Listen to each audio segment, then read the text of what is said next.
Shalom Bapak Ibu Saudara sekalian yang terkasih di dalam Tuhan. Pada hari ini renungan saya dasari dari kitab Yosua. Yosua pasal yang pertama ayat 7 sampai dengan yang ke-9. Saya akan bacakan untuk Bapak Ibu Saudara sekalian. Yosua pasal pertama ayat 7 sampai dengan yang ke-9. Hanya kuatkan dan teguhkanlah hatimu dengan sungguh-sungguh. Bertindaklah hati-hati sesuai dengan seluruh hukum yang telah diperintahkan kepadamu oleh hambaku Musa. Janganlah menyimpang ke kanan atau ke kiri, supaya engkau beruntung kemanapun kau pergi. Janganlah engkau lupa memperkatakan kitab Taurat ini, tetapi renungkanlah itu siang dan malam, supaya engkau bertindak hati-hati sesuai dengan segala yang tertulis di dalamnya. Sebab dengan demikian perjalananmu akan berhasil dan engkau akan beruntung. Bukankah telah kuperintahkan kepadamu, kuatkan dan teguhkanlah hatimu. Janganlah kecut dan tawar hati, sebab Tuhan Allahmu menyertai engkau kemanapun engkau pergi. Bapak Ibu saudara sekalian, dari bagian firman Tuhan yang tadi saya baca dan Bapak Ibu dengar, setidaknya ada 3 hal yang bisa kita jadikan prinsip dan juga kita lakukan dalam kehidupan kita sehari-hari sebagai anak-anak Tuhan. Saudara-saudaraku, bagian firman Tuhan tadi tentu saja tidak hanya ditujukan kepada Yosua atau berlaku hanya untuk Yosua saja, tapi juga bagi kita semua sebagai anak-anak Tuhan.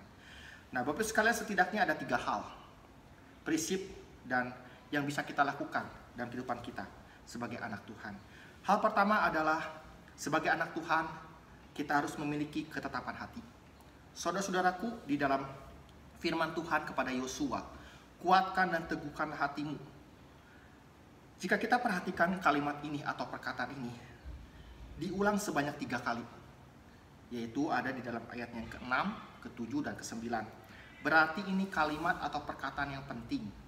Dan tentu ini juga hal yang penting untuk kita perhatikan dan kita fokuskan. Bapak Ibu sekalian, ternyata kalimat ini juga yang menjadi kunci keberhasilan ya dari kehidupan Yosua atau dalam kehidupan Yosua. Ya, kalimat ini sekaligus juga menjadi kunci dari semua pernyataan Tuhan. Nah, saudara-saudaraku, kunci keberhasilan Yosua adalah Yosua hidup berdasarkan pada ketetapan yang Allah agendakan dan perintahkan sebagai fokus utama. Nah, ini penting sekali untuk kita miliki ya dalam kehidupan kita, bahwa ketetapan hati saya sebagai anak Tuhan adalah melakukan apa yang menjadi agenda ilahi atau kehendak Allah atau hal yang Allah perintahkan kepada kita. Ya, jadi apa yang Tuhan katakan, apa yang Tuhan kehendaki harus menjadi satu ketetapan hati kita untuk kita lakukan atau kita jadikan sebagai fokus utama dalam kehidupan kita sebagai anak Tuhan. Itu hal pertama. Hal yang kedua adalah memiliki ketaatan pada firman Tuhan.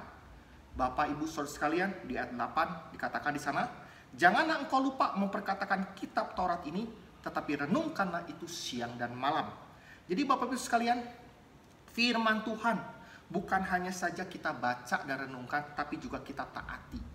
Nah, Bapak Ibu sekalian, firman Tuhan mengapa kita taati? Karena firman Tuhan itu penting ya dalam kehidupan orang percaya, di mana kita sebagai orang percaya memandang dan menganggap firman Tuhan sebagai petunjuk pembimbing arah kehidupan kita. Bapak Ibu sekalian, saya yakin bahwa kehidupan kita setiap anak Tuhan, jika ditanya apa yang menjadi tujuan kita sebagai anak Tuhan, hidup di dalam Tuhan, hidup di dalam penebusan, adalah untuk menyenangkan dan memuliakan Tuhan. Nah, Bapak Ibu sekalian, jika memang kehidupan kita ingin menyenangkan dan memuliakan Tuhan, itu tidak bisa lepas daripada kehidupan yang taat pada perintah Tuhan, taat pada firman Tuhan. Nah, di sini Bapak Ibu sekalian kita bisa lihat bagaimana Yosua tunduk kepada firman yang dikatakan Tuhan dan taat melakukan apa yang difirmankannya. Jadi Bapak Ibu sekalian, kita pun perlu tunduk kepada firman yang dikatakan Tuhan dan juga kita taat melakukannya. Dan yang ketiga, Bapak Ibu sekalian, memiliki kekuatan dari Allah. Bapak Ibu sekalian, Yosua mendapatkan dorongan dan kekuatan dari Allah saat yakin Allah menyertai Yosua. Di sana dikatakan, bukankah telah kuperintahkan kepadamu, kuatkan dan teguhkanlah hatimu, janganlah kecut dan tawar hati, sebab Tuhan Allahmu menyertai engkau kemanapun engkau pergi. Ayatnya yang ke-9. Bapak Ibu sekalian, Allah dalam bahasa Ibrani ya disebut atau dikatakan dengan nama Yahweh, yang memiliki arti aku selalu hadir. Nah, Bapak Ibu sekalian, pada saat Yesus kembali ke surga, dia juga berjanji, aku menyertai kamu senantiasa. Ya. Nah, Bapak Ibu sekalian, yang membuat kehidupan anak Tuhan ya mampu melewati setiap pergumulan, tantangan karena kehadiran Allah di dalam kehidupannya. Jadi Bapak Ibu sekalian, kita bisa menjalani hari demi hari. Kita bisa melewati pergumulan demi pergumulan, tantangan demi tantangan, bahkan juga segala bentuk hambatan. Itu bukan karena kuat gagah manusia, tetapi karena Tuhan yang menyertai kita. Tuhan hadir dalam kehidupan kita. Bapak Ibu sekalian, oleh karena itu kita dapat memperoleh atau merasakan kuasa dari Tuhan bukan karena dari diri kita, tapi karena Allah sendiri yang bersama dengan kita. Nah, yang menjadi pertanyaannya adalah, apakah selama ini kita yakin bahwa kita selalu hidup bersama dengan Tuhan dan Tuhan bersama dengan kita? Khususnya di dalam masa pandemi ini, apakah kita tetap merasakan yakin? Ada satu keyakinan bahwa ya, saya selalu hidup di dalam penyertaan Tuhan. Tuhan selalu bersama dengan saya.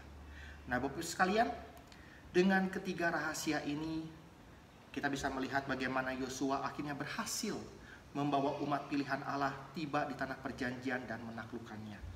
Bapak Ibu sekalian, kita pun bisa mencapai dan memperoleh kemenangan demi kemenangan dalam menghadapi berbagai masalah, tantangan, dan kesulitan dalam kehidupan di dunia ini. Asalkan Bapak Ibu sekalian, kita melakukan apa yang firman Tuhan katakan, yang tadi saya sharingkan kepada Bapak Ibu sekalian. Pertama, milikilah ketetapan hati. Ketetapan hati pada rancangan Tuhan. Ketetapan hati kepada Tuhan. Yang kedua, ketaatan kita pada firman Tuhan. Ketaatan yang penuh pada firman Tuhan. Dan yang ketiga, keyakinan bahwa Tuhan Yesus selalu menyertai kita. Bapak sekalian, biarlah firman Tuhan pada hari ini bisa menjadi penghibur, pengingat, dan penolong untuk kita menjalani kehidupan hari demi hari sebagai anak Tuhan. Tuhan Yesus memberkati kita sekalian. Amin.